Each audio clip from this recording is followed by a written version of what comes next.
दोस्तों, यह कहानी शुरू होती है प्यारे मियाँ साइजा और असलम के साथ, जो कि तीनों पक्के दोस्त होते हैं। असलम अनाथ है और प्यारे के परिवार ने उसका पालन पोषण किया और उससे अपना व्यवसाय शुरू कराया। साइजा के पिता एक पुलिस इंस्पेक्टर हैं और अपने बेटे की हरकतों से बिल्कुल भी प्रभावित नहीं है। वह मुझे कभी कभी बर्टी बूस्टर के दोस्तों की याद दिलाता है। अपनी सैर के दौरान प्यारे को एक महिला के चेहरे की झलक मिलती है जो बुर्का पहने हुए है और उससे प्यार करने लगता है और उससे शादी करने का इरादा रखता है। हालांकि उसकी माँ के पास उसके लिए अन्य योजनाएं होती हैं। अपनी खराब सेहत के कारण वह हज पर नहीं जा सकती, लेकिन धर्म उनकी जगह किसी और को भेजने की इजाज़त देता है और उन्हें इसका पुण्य मिलता है। जिस मौलवी को उसने इस कार्य के लिए चुना है वह वहां जाने से अनिच्छुक है, क्योंकि उसकी एक बेटी है जो विवाह योग्य है। वह माँ वादा करती है कि वह शादी की व्यवस्था कराएगी और प्यारे के बारे में सोचती है, जो बदले में इस कर्तव्य को असलम पर डाल देता है, जो आसानी से सहमत हो जाता है। असलम की पत्नी जमीला है मिस्ट्री लेडी।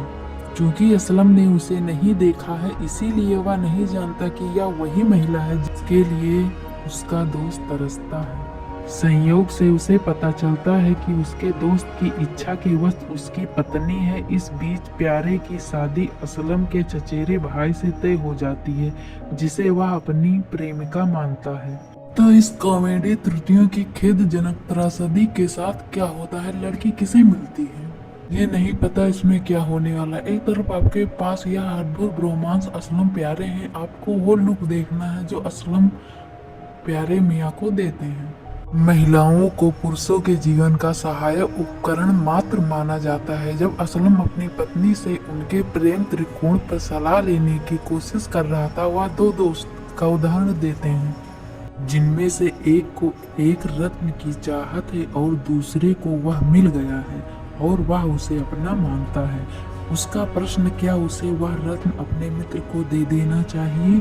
जमीला यह सोचकर कि रत्न का मतलब रत्न है, उससे इसे वापस करने के लिए कहती है। लेकिन आपको इस तथ्य की सराहना करनी होगी कि मीनू मुमताज का उपयोग यहाँ सच क्षमता से किया गया है। उसे दो गाने सुनने और उसे उस पर नृत्य करने का मौका मिलता है। यह पर्दा प्रथा ही है जो कहानी का मुख्य पात्र है। यही सारी गलतफहमी पैदा करता है। मैंने शुरुआत में सोचा था यह एक ऐसे समाज की तिथि आलोचना होगी जो पुरुषों और महिलाओं को एक दूसरे के साथ स्वतंत्र रूप से संवाद करने से रोकता है।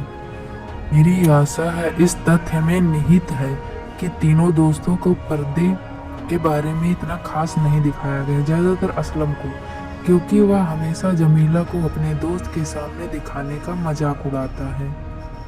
बिगाड़ने वाला आगे। अंत में जब प्यारे ने आत्महत्या कर ली और असलम से रहस्य को रहस्य ही रहने देने के लिए कहा, तो उसने जाकर अपनी पत्नी का चेहरा नकाब से बंद कर दिया। मैं स्तब्ध था। बिगाड़ने वाला अंत।